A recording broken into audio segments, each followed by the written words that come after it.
পার্থ। তো আজকে আমাদের বিষয় হলো যে ইমিউনোলজি। আমি আজকে ইমিউনোলজি পার্ট ছাড়াও বলতে পারি যেটা ইমিউনোলজি বেস নিয়ে আলোচনা করবো, যেটা হচ্ছে অ্যান্টিজেন অ্যান্টিবডি। কী করে অ্যান্টিবডি আমাদের বডিতে তৈরি হয়, হাউ অ্যান্টিবডিজ আর ডিরাইভড, এবং বিভিন্ন ধরনের ইমিউন সেলস কী করে সেগুলো আমাদের ইমিউনিটিতে কাজ করে সেগুলো নিয়ে বিস্তারিত আলোচনা করবো। এবং এই বিষয়ে যদি কোনো জায়গায় বুঝতে অসুবিধা হয় তো অবশ্যই তোমরা কমেন্ট করতে জানাবে, আমি যথাসাধ্য চেষ্টা করবো সেটাকে সলভ করার। তো আমার যেটা আজকে টপিক, যে অ্যান্টিবডি কীভাবে ডিরাইভড হয়, সেটা যদি আমরা একটুখানি বিস্তারিতভাবে দেখি, জিনিসটা এরকম হবে।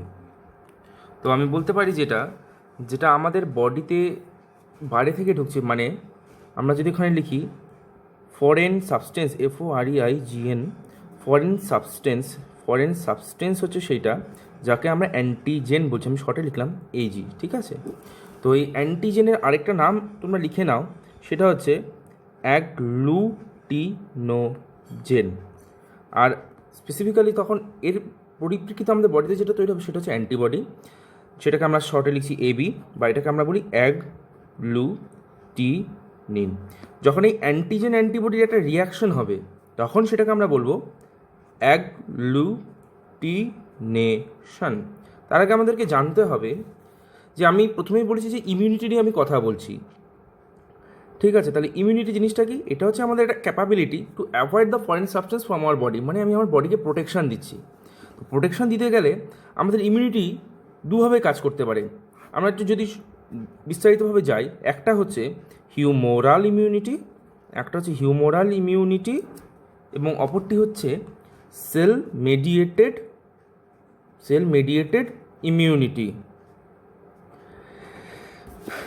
যদি আমরা বলি যে হিউমোরাল ইমিউনিটির মধ্যে কী পার্টস পড়ছে, তাহলে আমরা বলতে পারি যে হিউমোরাল ইমিউনিটি হয় বি সেলস দ্বারা। কী দিয়ে হয়? বি সেলস দ্বারা। তো এখন আমাদের প্রশ্ন, বি সেলস জিনিসটা কী? তো বি সেলসের উৎপত্তিস্থল হচ্ছে বোন ম্যারো, আমি এটা নিয়ে বলছি। এবং যদি আমরা বলি যে সেল মিডিয়েটেড ইমিউনিটি কী হচ্ছে? টি সেলস দ্বারা। এবং এর উৎপত্তিস্থল হচ্ছে থাইমাস, THYMUS, থাইমাস। তো এখন বোন ম্যারো জিনিসটা কি? আমরা যদি বলি বোন ম্যারো হচ্ছে আমাদের বোনের সেই স্পঞ্জি পোর্শনটা যেখানে হেমাটোপয়েসিস হয়। তো হেমাটোপয়েসিস জিনিসটা কি? তো সেখানে সেখানে সবসময় ব্লাড সেলস তৈরি হয়, দ্যাটস দ্য পোর্শন, সেই রিজনটাকে আমি বলতে পারি বোন ম্যারো। আর থাইমাস কি? থাইমাস মানে সেই জায়গাটাই যেখানে আমাদের টি সেলস উৎপন্ন হয়। টি সেলস বলতে আমি বলতে পারি যে থাইমোসাইটস হচ্ছে তার প্রিকারসার সেল, সেখান থেকে আমি একটা টি সেলস পেতে পারি, ইন ফিউচার। তো একটা বি সেল, এই বি সেলই হচ্ছে সেই সেল যেখান থেকে আমরা একটি অ্যান্টিজেনকে ডিরাইভ করতে পারি। তো সেইভাবে কী করে, এখন আমাদের টপিক, এখন যেটা নিয়ে আমরা আলোচনা করব সেটা হচ্ছে হাউ অ্যান্টিবডিজ আর ডিরাইভড। আমি লিখে দিচ্ছি এখানে, হাউ অ্যান্টিবডিজ আর ডিরাইভড, কী করে তৈরি হয়। তো আমি বললাম যে বি সেলস। তো বি সেলস তো প্রথমে যে অ্যান্টিবডি তৈরি করবে সে তো অনেক স্ট্রং। অ্যান্টিবডি জিনিসটা তো আমাদেরকে রোগের হাত থেকে রক্ষা করছে, তো সেই জিনিসটা তৈরি হবে কী করে? তো সেই জন্য প্রথমে বি সেলস যেটা থাকে সেটা একদম ইম্যাচিওর থাকে, মানে তার কোনো ম্যাচুরিটি থাকে না, ইম্যাচিওর অবস্থায়। তো সেটাকে আমি ম্যাচুরিটি দেবো। তো এটা একটা সেল, তাহলে সেলের গায়ে রিসেপ্টরস থাকে। সাপোজ আমি এটাকে একটা রিসেপ্টরস ভাবলাম, যেখানে আমার ফরেন সাবস্টেন্স মানে এই অ্যান্টিজেনটা এসে সাপোজ বসলো। তো এর গায়ে তো অ্যান্টিজেনটা বসলো, তখন একে তো জানাতে হবে যে আমার মধ্যে অ্যান্টিজেনটা বসেছে, তাই আমাকে এখন অ্যাক্টিভ হতে হবে। কিন্তু হবো কী করে? তখন কী করলো, এই যে বাইরে থেকে যে জিনিসটা প্যাথোজেন বা যেটা হতে পারে, কারণ অ্যান্টিজেন মানে তার হচ্ছে গ্লাইকোপ্রোটিন ইন নেচার, খুব ইম্পর্টেন্ট এটা, অ্যান্টিজেন আর গ্লাইকোপ্রোটিন ইন নেচার। সাপোজ এটা আমার রিসেপ্টরে বসলো, তাহলে সেটাকে আমি এনগালফ করলাম ভেতরে, এবং সেটাকে ফ্র্যাগমেন্টেশন করলাম, মানে খণ্ডে খণ্ডে বিভক্ত করলাম, করে সেটাকে আমি একটা রিসেপ্টরসের মাধ্যমে দেখাচ্ছি যে আমি এফেক্টেড, মানে আমাকে কেউ অ্যাটাক করেছে। আমি যদি কাউকে না দেখাই যে আমাকে কেউ অ্যাটাক করছে, তাহলে তো আমাকে হেল্প পাবো না। তো আমি যে রিসেপ্টরসটার মাধ্যমে এটা আমি শো করছি তাকে আমি বলছি MHC ক্লাস 2, মানে মেজর। আমি লিখে দিচ্ছি, তোমরা একটু নোট ডাউন করে নাও, মেজর হিস্টোকম্প্যাটিবিলিটি কমপ্লেক্স, ঠিক আছে। তো এটা খুব একটা ইম্পর্টেন্ট জিনিস, কারণ মেজর হিস্টোকম্প্যাটিবিলিটি কমপ্লেক্স নিয়ে একটা আলাদা ক্লাস করা যায়। তো সাপোজ, তো এই ফরেন সাবস্টেন্সটাকে এখানে সে শো করলো যে ফ্র্যাগমেন্টেশন পার্টটা আছে। তো এখন কী হচ্ছে, তো আমি বললাম যে টি সেলস, এটা হচ্ছে টি সেলস। তো টি সেলসের স্থান হচ্ছে থাইমাস। তো টি সেলসকে আমরা ডাইরেক্ট বলতে পারি না সে অ্যাক্টিভ, তাকেও অনেক সিলেকশনের মধ্যে যেতে হয়। তো সেটা যদি আমরা আলোচনা করি, সেটা আমরা পাবো হচ্ছে how T cells are also develop from thymus, সেটাকে বলা হয় থাইমিক সিলেকশন। সেটা আমি অন্য ক্লাসে বলবো যে কী করে টি সেলস অ্যাক্টিভ হয়। তো আপাতত আমরা জানি রাখবো যে এই টি সেলসটা ফুললি ম্যাচিউরড, ফুললি অ্যাক্টিভ, এবং সে অন্য একটা সেলকে অ্যাক্টিভ করতে পারে। তো এটা আমি টি সেলস আঁকলাম। তো টি সেলসের এখানে টি সেলসের গায়ে তেমনি সেরকম একটা রিসেপ্টরস থাকে। ধরলাম এই রিসেপ্টরটার নাম, ধরলাম না, এটা এই রিসেপ্টরটাকে বলে T cell receptor. TCR means T cell receptor. সেই জিনিসটাকে রেকগনাইজ করলো যে হ্যাঁ, আমার কোনো বাইরে থেকে হার্মফুল সাবস্টেন্স এসছে, সেই জন্য আমি এটাকে রেকগনাইজ করলাম। তো এই রেকগনাইজেশনটাকে আরও স্ট্রং করার জন্য এখানে কিছু কো স্টিমুলেটরি মলিকুলস থাকে। আমি যে ছবিটা আঁকছি দেখো, এটাকে বলা হয় CD40। তো আমি এটাকে রেকগনাইজ করলাম এটা দিয়ে, সেটার নাম হচ্ছে CD40 লিগ্যান্ড। লিগ্যান্ড মানে যেখানে আমি বাইন্ড করলাম, this is co stimulatory molecules বা কো স্টিমুলেটরি জায়গা। এখানটা হচ্ছে আরও জিরো করলো জিনিসটাকে।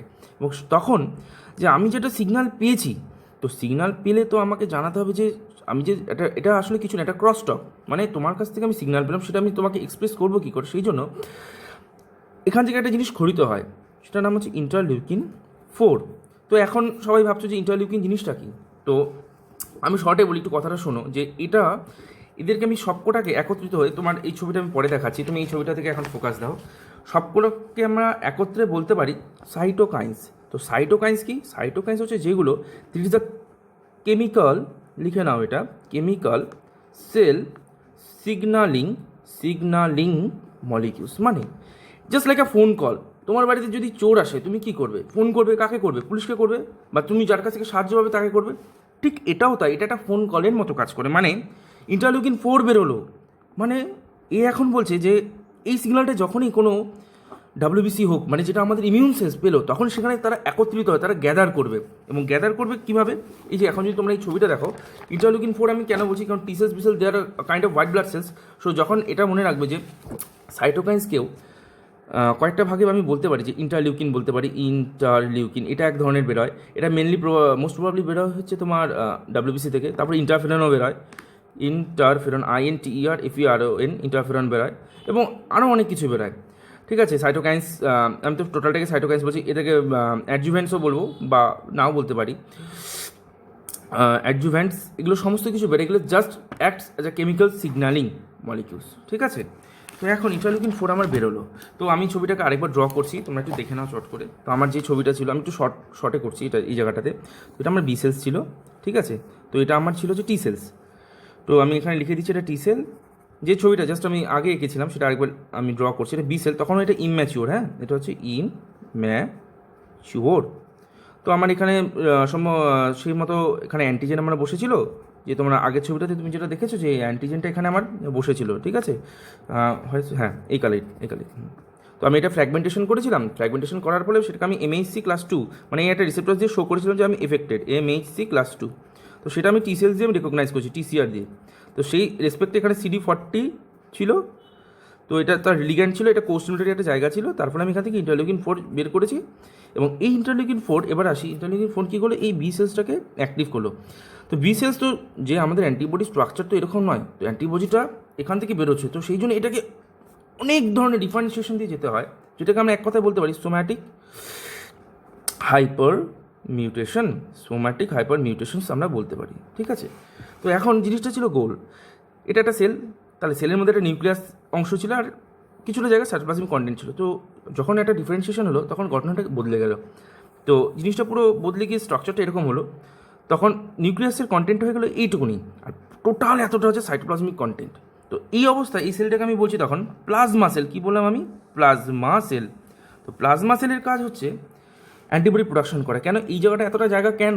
কারণ এটা ট্রান্সলেশন করার জন্য বা প্রোটিন মেটেরিয়ালস আরও বাড়ানোর জন্য। যার ফলে এখানে আমি এঁকেছিলাম না অ্যান্টিবডি লাইক স্ট্রাকচার, মানে রিসেপ্টরস। তো এখানেও তখন প্রচুর পরিমাণে এই ওয়াই লাইক স্ট্রাকচার তৈরি হচ্ছে, যেটাকে আমি এক কথায় এখন বলতে পারি অ্যান্টিবডি। তো একটা অ্যান্টিবডি হতে গেলে এতগুলো প্রসেসিং হয়ে তাকে আসতে হয়, তারপরে একটা অ্যান্টিবডি তৈরি হয়। এখন একটা দ্রষ্টব্য বিষয় যে এখানে যে অ্যান্টিবডিটা ছিল, আমি পরবর্তীকালে ডিসকাস করবো যে অ্যান্টিবডি কত ধরনের হয়। তো সাপোজ আমি ভাবলাম যে এখানে IgG ছিল, আমার অ্যান্টিবডির একটা ধরন, মানে একটা নাম, একটা ধরন হচ্ছে আইজিজি ছিল। তাহলে এখানে যে কটা জিনিস তৈরি হবে আইজিজি হতে বাধ্য সে এবং সেখানে যে অ্যান্টিজেনটা বসলো তার রেসপেক্টে যে অ্যান্টিবডিটা তৈরি হয়েছে এখানে, যদি আমার এখানে আইজি না থেকে এটা যদি সাপোজ আমি মনে করলাম আইজিই, আইজিকে আমরা ইমিউনোগ্লোবুলিন বলতে পারি, যেটাকে অ্যান্টিবডিকে শর্ট ফর্মে আমি বলছি, হ্যাঁ আমি পরে বলছি এটা। এখানে যদি আমার সাপোজ থাকতো আইজিই, মানে আমার এই রিসেপ্টরটা নেই, তাহলে আমার এখানে যত তৈরি হতো সেটা হচ্ছে আইজিই। মানে বুঝতে পারছি যে এখানে যেটা থাকবে সেটাই আমার ইন ফিউচার এখানে এত অ্যাবান্ডেন্ট পরিমাণে তৈরি হবে, মানে প্রচুর পরিমাণে তৈরি হবে। এইভাবে একটা অ্যান্টিবডি আমার তৈরি হলো। তাহলে কি, আর এটা এখান থেকে ইম্পর্টেন্ট জিনিস যেটা লিখে নাও এপিসি। এবার এখানে তোমরা একটু লিখে নাও এখানে APC. APC means antigen presenting cells. তো অ্যান্টিজেন প্রেজেন্টিং সেলস বলতে আমরা কী বুঝি, যে সমস্ত সেলস তাদের গায়ে অ্যান্টিজেনটাকে প্রেজেন্ট করতে পারে। এটা যদি একটা সেলস হয় তাহলে আমি কি আগে ছবিটা যেটা আঁকলাম, তো আমি এখানে একটা অ্যান্টিবডিকে আমি প্রডিউস করতে পারছি। তো এটা আমি একটা এক্সাম্পল আমরা জেনে গেছি, এটাকে আমরা একটা হচ্ছে বি সেল। তো শুধুমাত্র বি সেলেরই একটা ক্যাপাবিলিটি নেই, এছাড়াও যে সেলসগুলো অ্যান্টিজেন প্রেজেন্টেশন করতে পারে লিখে নাও এখানে, সেটা ম্যাক্রোফাজ, ভেরি ইম্পর্টেন্ট, যেটা মোনোসাইটস থেকে ডিরাইভড হয়, গ্র্যানুলোসাইটস ডাব্লিউবিসির ভাগ। তাছাড়া আছে ডেন্ড্রাইটিক সেলস, আর একটা পি সেলস, আমি যেটা নিয়ে ডিসকাস করছি এখন। তো এদেরকে আমি অ্যান্টিজেন প্রেজেন্টিং সেলসও বলতে পারি। তো এখন একটা তাহলে এখান থেকে আমরা ক্লিয়ার কনসেপ্ট আবার একটা রিভিশন করে নিই আমরা। তাহলে বি সেলের অ্যাক্টিভেশনের জন্য T cells is responsible. B cells activate হয়ে ডিফারেন্সিয়েশন হয়ে তবে একটা অ্যান্টিবডি তৈরি করে। তো এইভাবে অ্যান্টিবডি প্রোডাকশনস হয়, তার ফলে কী ধরনের কী সিক্রেট হয়, ইন্টারলিউকিন।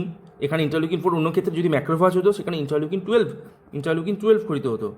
সেটা আমি পরবর্তীকালে অন্য ক্লাসে ডিসকাস করব।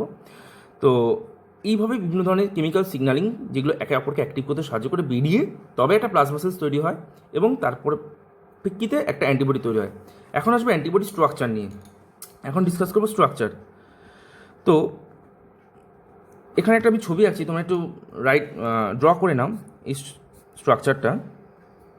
তো এটা হচ্ছে একটা অ্যান্টিবডি স্ট্রাকচার, ঠিক আছে। আপাতত টোটালটা এঁকে দিচ্ছি আমি তাহলে। সেট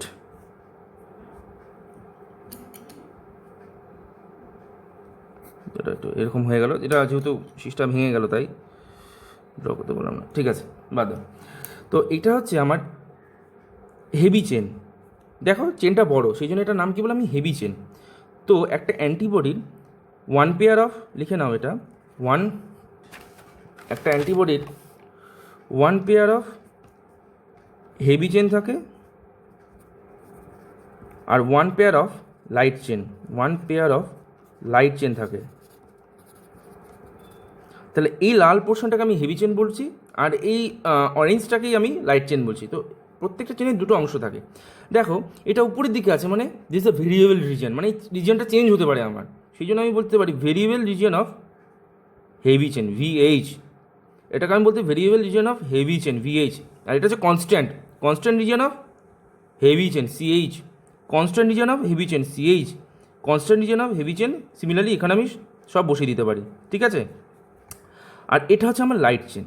তো লাইট চেন মানে কি, এটাও আমার ভেরিয়েবল রিজিয়ন লাইট চেন, তাহলে VL variable region of light chain, আর এটা constant region of light chain, তো আমি এখন আমার ছবি আঁকা কমপ্লিট, কিন্তু এরা তো একে অপরের সাথে যুক্ত থাকে, সেই জন্য এরা দুটো, এটা তোমরা খুব ভালো করে শোনো যে একজোড়া হেভি চেন একে অপরের সঙ্গে যেখানে যুক্ত থাকে সেই জায়গাটাকে আমরা বলি hinge region, HING, hinge region. দেখো এখানে আমি দুটো সালফার বন্ড আঁকলাম, ডাইসালফাইড রিজিয়ন। এই রিজিয়নটাতে দুটো হেভি চেন একে অপরের সাথে যুক্ত থাকে, সেই জন্য এই রিজিয়নটার নাম আমরা একটা নাম জানি, সেটার নাম হচ্ছে hinge region, HINGE, hinge region. তাছাড়া এখানে একটা কোশ্চেন আসতে পারে, তাহলে কি, তাহলে হেভি চেন শুধুমাত্র একজোড়া হেভি চেন কটা সালফাইড বন্ড নিয়ে যুক্ত, দুটো। সিমিলারলি লাইট চেনও হেভি চেনের সাথে এখানে একটা সালফার বন্ড আর এখানে আমি এঁকে দিচ্ছি এখানে একটা সালফার বন্ড, মানে এখানে একটা। তাহলে এখান থেকে কোশ্চেন আসতে পারে যে লাইট চেন হেভি চেনের সাথে কটা সালফার বন্ডে যুক্ত থাকে, তাহলে লাইট চেনও হেভি চেনের সাথে 1, 2 দুটো সালফার বন্ডে যুক্ত থাকে। এবং তাহলে যদি এখন জিজ্ঞেস করি যে একটা অ্যান্টিবডির মধ্যে কটা চেন আছে, মানে কটা বন্ড আছে, তাহলে হবে 4টে সালফার বন্ড আছে। তাহলে এটা ক্লিয়ার, তাহলে এটা একটা অ্যান্টিবডি স্ট্রাকচার, ঠিক আছে। এবার অ্যান্টিবডি স্ট্রাকচার আমাদের কমপ্লিট। তো এখন আমরা যাবো হচ্ছে অ্যান্টিবডি একটা অ্যান্টিজেনকে কীভাবে রেকগনাইজ করে। তো তার জন্য আমি আবার ছবিটা জাস্ট একবার রিরাইট করে নিচ্ছি, তো একবার দেখে নাও। এই ছবিটা ছিল আমার, তো এরকম ছিল ছবিটি। তো এটা আমার লাইট চেন আমি ধরলাম, ঠিক আছে। জাস্ট এটা একটা অ্যান্টিবডি স্ট্রাকচার। তো অ্যান্টিবডি স্ট্রাকচারটার যে পোর্শনটা, এবার খুব মনোযোগ দিয়ে শোনো, হ্যাঁ। আমি কি বললাম, আমি অ্যান্টিজেনকে রেকগনিশন করবো, অ্যান্টিজেনিক রেকগনিশন, ঠিক আছে। আমি দিলাম, হেডিং দিলাম হচ্ছে এটা রেকগনিশন। তো আমি এটাকে রেকগনাইজ করব। তো আমি অ্যান্টিবডির যে পোর্শন দিয়ে অ্যান্টিজেনকে ধরবো, মানে কি, the part of antibody that recognize an antigen that is known as, মানে এই পার্টটা যেটা অ্যান্টিবডির পার্ট, সেটাকে আমি বলছি কি প্যারাটোপ। ভালো করে শোনো, সেটাকে আমি বলছি প্যারাটোপ, ঠিক আছে। প্যারাটোপ বলছি। সাপোজ আমি এখান থেকে একটা অ্যান্টিজেন আমার এটাকে ইনভেট করতে আসছে, এটা আমার অ্যান্টিজেন, ফরেন সাবস্টেন্স, ঠিক আছে। এটা হচ্ছে আমার ফরেন সাবস্টেন্স, এটা হচ্ছে আমার ফরেন সাবস্টেন্স। তো আমি এটাকে এর যে পোর্শনটা আমার এখানে বাইন্ড করছে, সে অ্যান্টিবডির সাথে বাইন্ড করছে, সেটার নাম বলছি আমি এপিটোপ, ঠিক আছে। তাহলে এপিটোপ প্যারাটোপের কনসেপ্ট আমাদের ক্লিয়ার। তাছাড়াও যদি আমি একটু ডিটেলসে যাই, যে পোর্শনটা আমার অ্যান্টিবডির সাথে বাইন্ড করছে, মানে এই পোর্শন সেটাকে আমরা বলতে পারি ফ্যাব। ফ্যাব মানে দ্য অ্যান্টিজেন বাইন্ডিং ফ্র্যাগমেন্ট বা অ্যান্টিজেন বাইন্ডিং পোর্শন। কী বললাম, অ্যান্টিজেন বাইন্ডিং পোর্শন, সেটাকে আমরা বলছি অ্যান্টিজেন বাইন্ডিং পোর্শন, ঠিক আছে। আর এই রিজনটা, এটাকে আমরা অনেক বই লেখা আছে এফেক্টর রিজন, ওটা ঠিক, যেমন তার সাথে এটাকে আমি বলতে পারি এফসি রিজন, মানে আর is fragment to be crystallized. এর ফুল ফর্ম হচ্ছে fragment to be crystallize, CRYS crystallized, ঠিক আছে। তো এখন আমরা জানবো হচ্ছে, এই যে আমরা এত কিছু বললাম অ্যান্টিবডির সম্বন্ধে, তো অ্যান্টিবডি কত ধরনের হয়, টাইপস অফ অ্যান্টিবডির সম্বন্ধে আমরা একটু জানবো। টাইপস অফ অ্যান্টিবডি, এটা এখন আমরা জানবো। তো প্রথমে এটা আমরা ছক করে নিই, এরকম একটা লাইন টানলাম, ঠিক আছে। এখানে একটা লাইন টানলাম, এখানে একটা লাইন টানলাম। তো প্রথমে আমরা এখানে লিখবো হচ্ছে হেভি চেন, না প্রথমে আমি লিখছি এখানে, হ্যাঁ হেভি চেনই লিখছি আমি এখানে, হেভি চেন। এখানে লিখছি আমরা লাইট চেন, আর এখানে লিখছি আমরা টাইপস। একটু রাইট করে নাও। তো আমি টাইপসগুলো আগে লিখছি, IG A, IG G, IG D, IG E and IG M। তো IgA তে যে হেভি চেনটা থাকে, আমি তোমাকে প্রথমে বললাম হেভি চেন মানে এই যে দেখো এই লম্বা লালটা, তা সেটাকে বলি হচ্ছে আমরা আলফা। যেহেতু এটা 1 পেয়ার্স অফ থাকে, সেই জন্য আলফা 2। আর লাইট চেঞ্জ দু ধরনের হয়, একটাকে বলি হচ্ছে ল্যামডা 2, আরেকটাকে বলি হচ্ছে আমরা কাপ্পা টু, ঠিক আছে। তো আমি এখন এই হেভি চেনটাকে লিখতে পারি আলফা 2 ও ল্যামডা 2, ঠিক আছে। বা আমি হেভি চেন আলফা 2 সেম লিখে আমি এটাকে কাপ্পা 2ও লিখতে পারি, সেটা এরকমভাবে সুইচিং হয়। সেটা আমরা যদি আমি অ্যান্টিবডির যেদিন আমি ক্লাস নেব, ক্লাস সুইচিং ভিডি যে রিকম্বিনেশন, তখন এই জিনিসটা আরও স্পষ্ট পরিমাণে বোঝানো সম্ভব হবে। তো এটা জেনে নাও, মানে হেভি চেনে আলফা 2 লিখতে পারি, তার সাথে আমি লাইট চেন কাপ্পা 2 লাগাতে পারি, বা ল্যামডা 2 লাগাতে পারি, নয়তো কাপ্পা 2 লাগাতে পারি। তো এবার IgG এর জন্য সেম হবে, জি এর জন্য যে হেভি চেনটা দরকার সেটা হচ্ছে গামা 2, ডি এর জন্য হচ্ছে ডেল্টা 2, ই এর জন্য হচ্ছে ইটা 2, আর এম এর জন্য হচ্ছে মিউ, ঠিক আছে। এম এর জন্য হচ্ছে মিউ। তাহলে সিমিলারলি আমি এরকম করে দিলাম। তাহলে আমি আর এটা আমি ড্র করছি না, যে সেমই হবে, যে এর সাথে আমি heavy change light change same combination হবে। তোমরা এটা করে নিও যে কীভাবে তো হচ্ছে জিনিসটা। তাহলে ডি এর জন্য ডেল্টা 2, ই এর জন্য ইটা 2, মি এর জন্য মিউ 2, এগুলো হেভি চেন আর লাইট চেন একে অপরের সাথে যুক্ত হয়ে যাবে। তো এখন এই অ্যান্টিবডির সম্বন্ধে আমি কথা বলি যে IgA জিনিসটা কী। তো স্ট্রাকচার নিয়ে একটু কথা বলি। তো আমি এখানে লিখলাম মোনোমার, এখানে লিখলাম হচ্ছে ডাইমার, এখানে লিখলাম হচ্ছে পেন্টামার, ঠিক আছে। মোনোমার মানে মোনোমারের আন্ডারে পড়ে হচ্ছে IgG, IgD অ্যান্ড IgE। ডাইমারের আন্ডারে শুধু পড়ে হচ্ছে IgA, আর পেন্টামারের আন্ডারে পড়ে IgM, ঠিক আছে। তো IgG, প্রথমে স্ট্রাকচারটা আমি ছবিটা একটু যদি এঁকে দিই তোমাদের বুঝতে সুবিধা হবে। তাহলে আমি স্ট্রাকচারটা লিখছি হচ্ছে এরকম, জাস্ট যেটা আমি আগেরটার মতো করছি, আমি অত ডিটেলসে যাচ্ছি না, জাস্ট এরকম স্ট্রাকচার হয়। IG ডাইমার, এই স্ট্রাকচারটা এরকম হয়। আর পেন্টামার 5, মানে স্ট্রাকচারটা একই হবে, জাস্ট মাঝখানে আমি জাস্ট আমাকে আর্মস বানাতে হবে।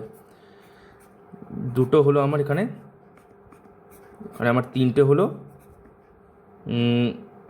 এটা আমার 4টে হলো, এটা হচ্ছে আমার 5টে হলো, মানে স্ট্রাকচারটা মোরলেস এরকম দেখতে হবে, ঠিক আছে।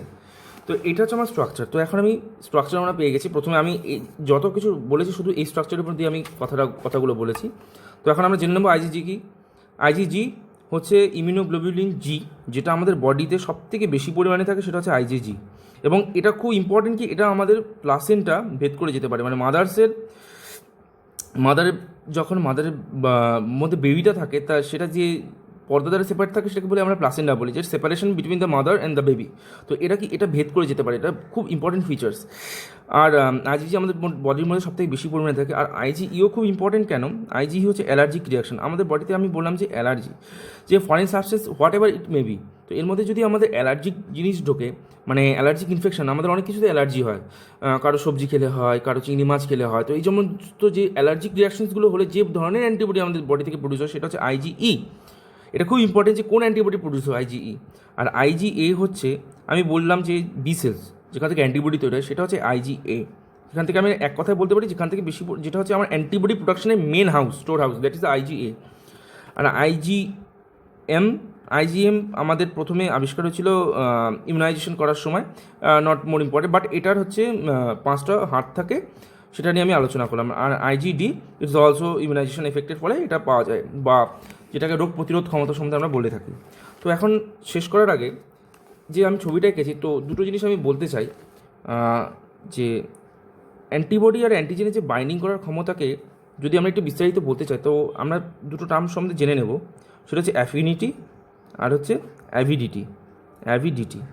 তো অ্যাফিনিটি জিনিসটা কি, যে একটা অ্যান্টিজেন, ঠিক আছে, আমি এখানে একটু ড্র করলাম, এটা একটা অ্যান্টিজেন, এটা একটা অ্যান্টিবডি। অ্যান্টিজেন আর অ্যান্টিবডি যে বাইন্ডিং করার ক্ষমতা, মানে একটা অ্যান্টিজেনে একটা অ্যান্টিবডির সঙ্গে যে বাইন্ডিং করার পাওয়ার, সেই ক্ষমতাটাকে আমি বলছি অ্যাফিনিটি। মানে কত ভালোভাবে, কত দৃঢ়ভাবে আমি বাইন্ড করবো, সেটি হচ্ছে আমার অ্যাফিনিটি। আর অ্যাভিডিটি মানে একটা অ্যান্টিবডির কটা ক্যাপাসিটি আছে অ্যাট এ টাইম কটা অ্যান্টিজেনের সাথে যুক্ত হওয়ার। এটা তো মনোমার, এটা অ্যাট এ টাইম একটার সাথেই পারবে। কিন্তু এটা যদি আমি এখন আঁকি, এটা তো ডাইমার, মানে আইজিএ যদি আঁকি, তাহলে কি এই অ্যাট এ টাইম কটার সাথে পারবে? দুটোর সাথে পারবে। এখন যদি আমি আইজিএম আঁকি, আইজিএম যেটাকে আমি বলছিলাম হচ্ছে পেন্টামার, এই স্ট্রাকচারটা আমি জাস্ট আরেকবার এখানে ছোটো করে আঁকছি, তাহলে অ্যাট এ টাইম এই কাজ কয়জনের সাথে পারবে? 1 2 3 4 5, 5 জনের সাথে পারবে। তাহলে এটা হচ্ছে আমার অ্যাবিলিটি। কিন্তু এটা আমাদের মনে হতে পারে এখন যে অ্যাট এ টাইম 5 জনের সাথে পাচ্ছে, তাহলে এর অ্যাফিনিটি বেশি। কিন্তু না, অ্যাফিনিটি বেশি হতে পারে আইজিজিএরও, কারণ অ্যাফিনিটি ডিপেন্ড করে না যে আমি কত জনের সাথে বাইন্ড করছি একসাথে, অ্যাফিনিটি ডিপেন্ড করে আমি কত ভালোভাবে বাইন্ড করছি। তাহলে আমি বলতে পারি না যে আইজিএম একসাথে 5 জনের সাথে বাইন্ড করছে বলে আমি এর অ্যাফিনিটি বেশি। না, অ্যাফিনিটি সব থেকে বেশি আমি বলতে যদি পারি তাহলে আইজিএ বা আইজিজি দুজনেরই আছে। তো কিন্তু এদের কিন্তু অ্যাবিলিটি কম। তো সেই জন্য বুঝতে হবে যে অ্যাফিনিটি হচ্ছে অ্যান্টিজেনের সাথে একটা অ্যান্টিবডি বাইন্ডিং করার ক্ষমতা, আর অ্যাভিডিটি মানে অ্যাট এ টাইম একসাথে কতগুলো অ্যান্টিজেনের সাথে বাইন্ড করার ক্ষমতা। তো বন্ধুরা, যদি আমার এই ভিডিওটা ভালো লেগে থাকে তো please like the channel, hit the subscribe button.